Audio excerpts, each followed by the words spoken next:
Firstly అందరికీ happy Sunday. So night నుంచి నా మైండ్ కొంచెం ఆఫ్ ఉంది అండ్ డిప్రెస్డ్గా ఎలానో అనిపిస్తుంది. సో ఎర్లీ మార్నింగ్ త్వరగా మెలకు వచ్చేసింది అరౌండ్ 2:33కి. బట్ కాసేపు అలా ట్రై చేశాను, ఇంకా నిద్ర రావట్లేదని లేచేసి వెంటనే ఫ్రెష్ అప్ అయిపోయి కొత్త బట్టలు అయితే వేసుకొని పెద్దమ్మ తల్లి టెంపుల్కి అయితే స్టార్ట్ అయిపోయాను. నేను ఎప్పటి నుంచో వెళ్ళాలి అనుకుంటున్నాను, బట్ 4 months అయినా కూడా వెళ్ళలేదు. సరే, మేబీ ఇదే రైట్ టైం ఏమో అనిపించింది అనమాట. సో మెట్రోకి ఒక్కదాన్నే వెళ్ళాను. ఆ టైంలో ఫస్ట్ టైం అనమాట హైదరాబాద్లో నేను ఒకదాన్ని బయటికి వెళ్ళడం కూడా. నా రూమ్మేట్స్కి ఎవరికి చెప్పకుండా వెళ్ళిపోయాను. బట్ అక్కడికి వెళ్ళిన తర్వాత కొంచెం ఆ పాజిటివ్ ఆరా అవన్నీ బాగా మంచిగా అనిపించాయి. కొంచెం టైం స్పెండ్ చేశాను ఒక్కదాన్నే. చుట్టూ ఉన్న గుళ్ళు చూడడము, గోశాలలో కొంచెం టైం స్పెండ్ చేయడం, ఇవన్నీ చూసిన తర్వాత కొంచెం ప్లెజెంట్గా అనిపించింది.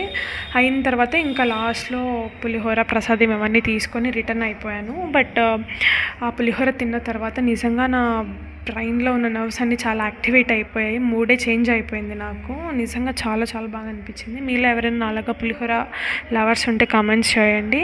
అండ్ అలాగే మీలో ఎంతమందికి పెద్దమ్మ తల్లి అమ్మవారంటే ఇష్టమో కూడా చెప్పండి. బికాస్ నేనైతే పర్సనల్లీ చాలా చాలా బిలీవ్ చేస్తాను.